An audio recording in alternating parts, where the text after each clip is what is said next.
Hi everyone, thank you so much for coming. I'm Lisa Yoshida. I'm a second-year PhD student in the ICIT program here at UCI, which stands for Integrated Composition, Improv, and Technology. This first piece I wrote, it's called Finally Alone. This was a piece that I wrote before coming to UCI, so around like 2021, and I updated a couple of things after learning a lot more things about composition in Max MSP, which is the software I'm using to trigger some of these electronics that you're hearing. And it's actually been never performed live before, so I'm really happy to present it for you here today.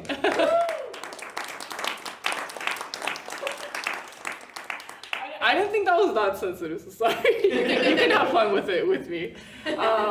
So Finally Alone, kind of the title comes from, I had swarming thoughts, as we've all probably had during that pandemic and lockdown, and I wanted the electronics to portray this overwhelming sense that people can feel when we're anxious or have a lot going on in their mind.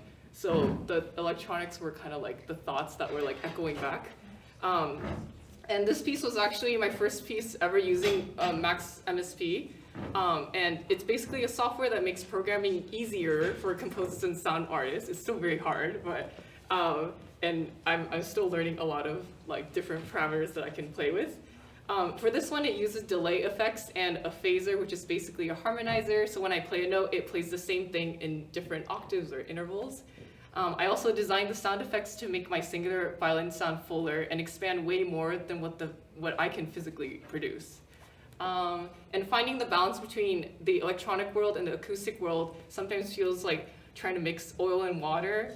Sometimes if you do too much electronics, it's like, for me, coming from a classical background, I kind of geared more towards the aesthetic of like making sure the acoustic sound is kind of at the forefront. So trying to find that balance is always tricky for me, but I hope it was compelling in that piece. So next two pieces is kind of goes to my like rethinking about what maybe performance is and what I am as like a performer composer. So this next piece is called The Healing. I made a video for it, and I thought about, well, like, you know, scores are usually like these black notes on the page, but what if it's more like a video score and it's, you're kind of reading like graphic, like whatever the movement is or the color is in the score.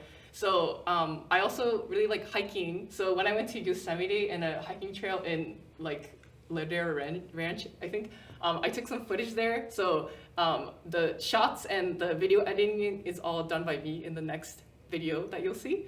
And then for my third piece, which is not by me, it's by Jessie Montgomery. She's an American composer, and it's called Rhapsody No. 1. I had this idea of, you know, like when we perform, we make a lot of choices as a performer, even though we're performing something that's not written by us. So like what I decide to wear, or what colors I choose the stage light to be, or how I decide to orient the audience is all kind of a decision that you have to make as a performer. So I thought to kind of expand on this idea and say, like, what if I take a piece that's not originally written for like a dancer to be danced with? And I thought this piece was really poetic, and I thought it would go really well with kind of improvisatory dance, because the piece is very improvisatory feeling. So you'll see that in the third piece. But I'll do the second piece first.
And now I would like to invite my friend Daniel Waters to the stage.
Also, it is Danny's birthday today, so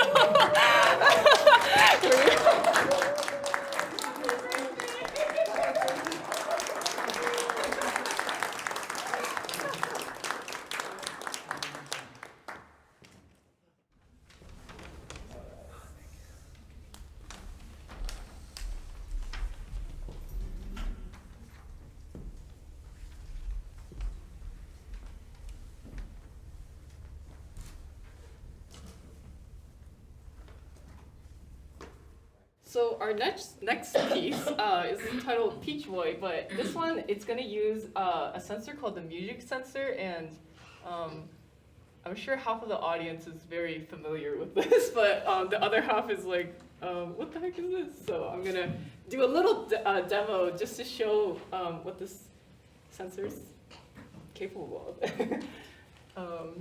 if it'll connect, but...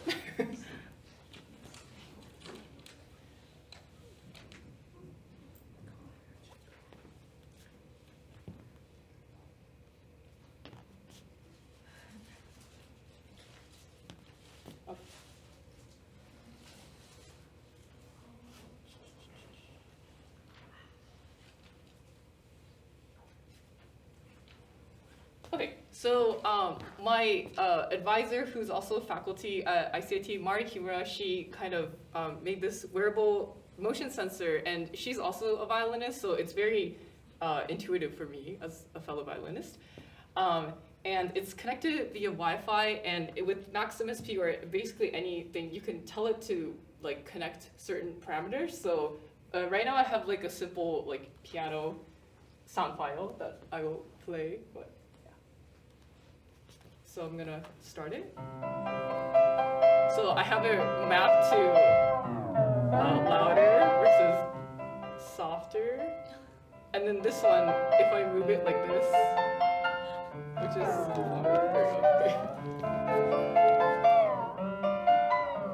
so it'll slow it down, versus this one is sped up and louder, and then stop.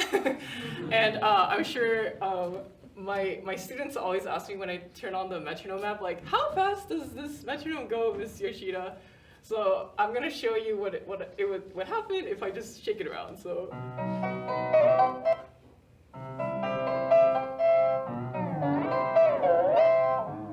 Yeah. So you can program it to do many different things, but for this one, I'm gonna wear it on my bow arm. So.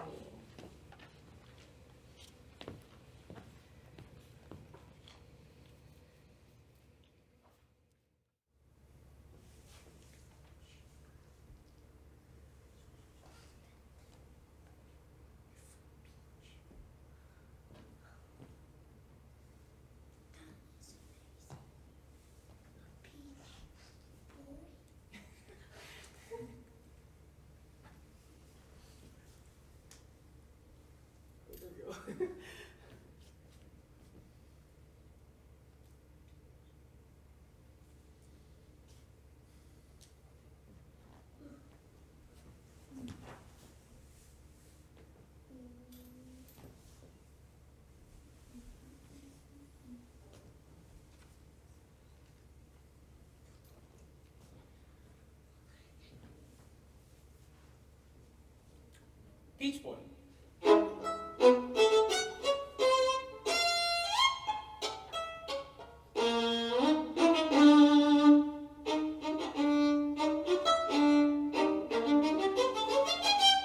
long, long time ago, there lived an old man and an old woman in a calm rural village in Japan. The day started as any other. The old man went up into the hills to cut some wood, and the woman went down to the river to wash her clothes. Bye, honey. I'll see you later for lunch. Be careful.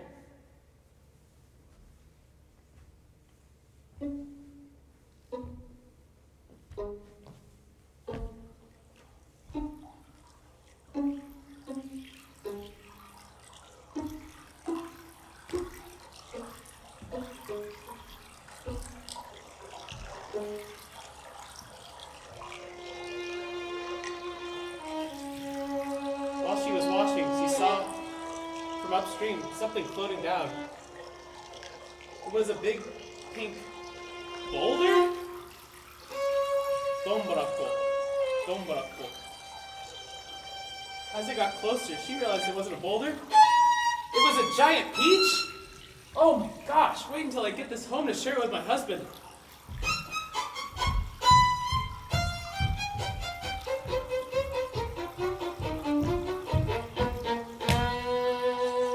Oh my goodness, that's the biggest peach I've ever seen. We're gonna need a big knife to open that. And so the grandma found her biggest knife, and with all her might,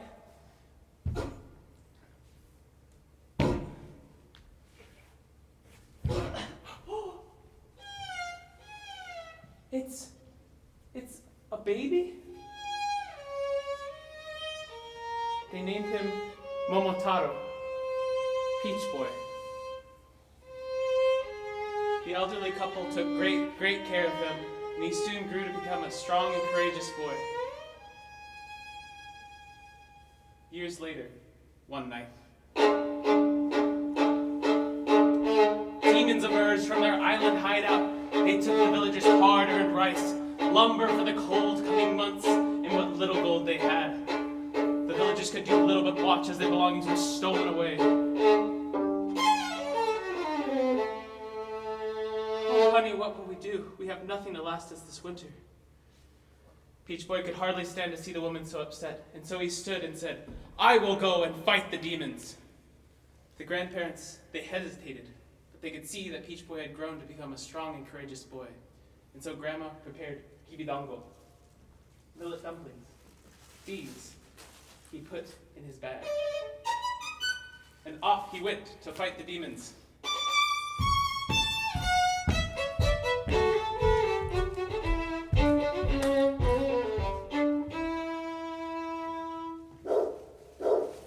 A dog appeared and sniffed at the pouch.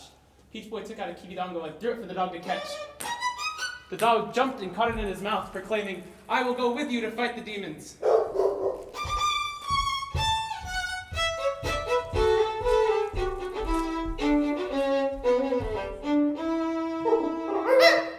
A monkey appeared and climbed down from his tree. Peach Boy took out another kibidango and threw it for the monkey to catch.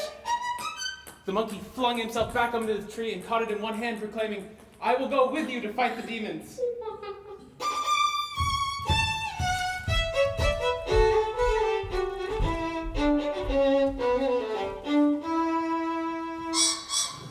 A green pheasant appeared and pecked at the pouch. Peach Boy took out the last of his kibidango and threw it for the pheasant to catch. The pheasant swooped through the sky and caught it in his mouth, proclaiming, "I will go with you to fight the demons."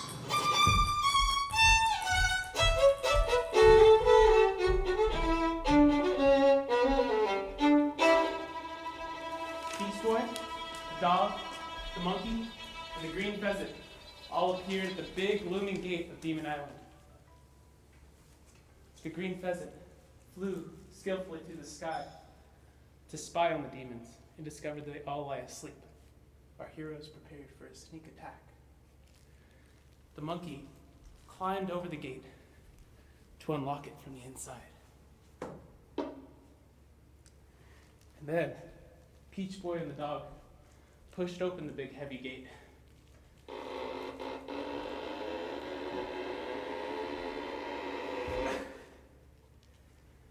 Once inside, Peach Boy snuck up on the demon leader and brought his sword down on his head!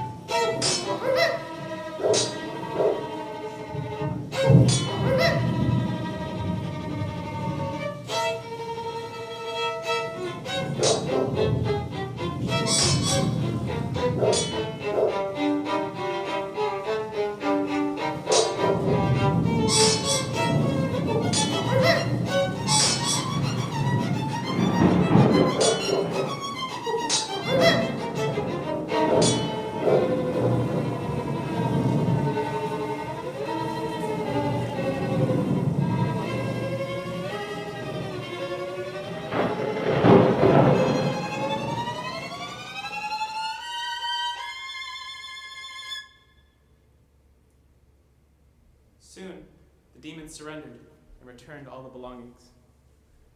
Our heroes packed everything up into a big cart and began the long journey back home.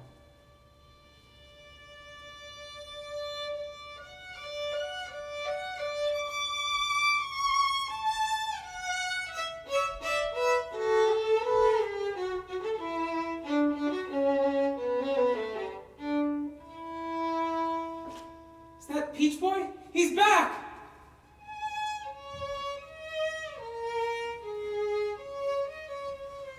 The villagers surrounded the heroes, congratulating them one by one and thanking them. Their belongings finally returned.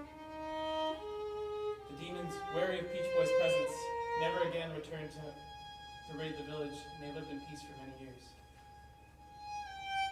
Peach Boy, the grandma, and the grandpa lived happily ever after.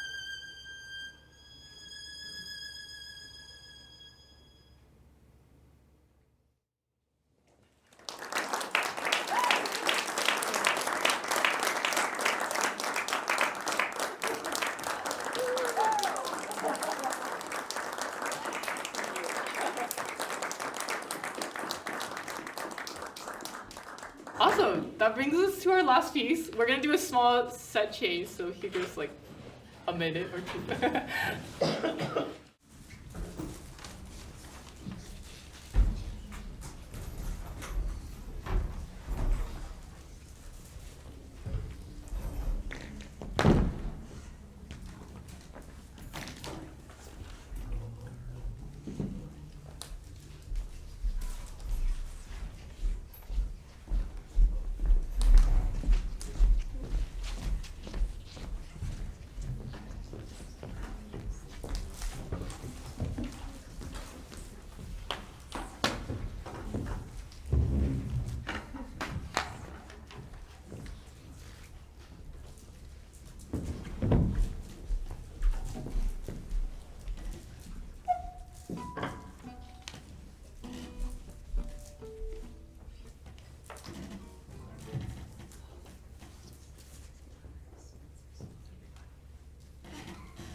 All right, so this is a very interesting piece for me, but this is a piece originally by J.S. Bach. It's the last piece in Suzuki Book 4 for my violin nerds, and it's a classical piece.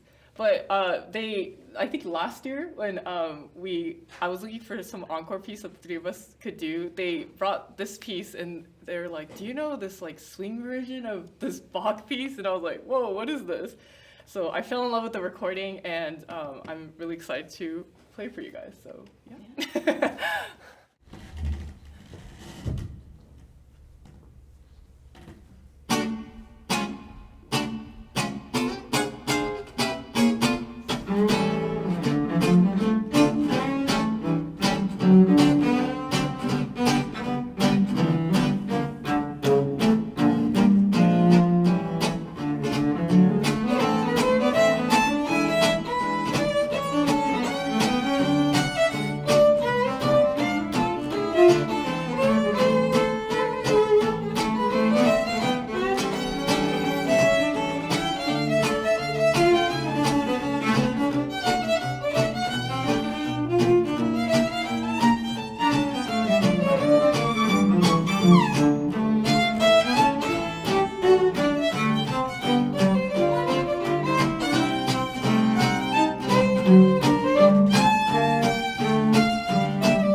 Thank you so much, everyone. That was really fun to play, and I hope you enjoyed it too. But if you have any questions about my patches or compositions, I'd be happy to answer them. So thank you again so much for coming. I know the parking was insane today. I didn't know there was a baseball event going on, but yay baseball. So yeah, okay, thank you.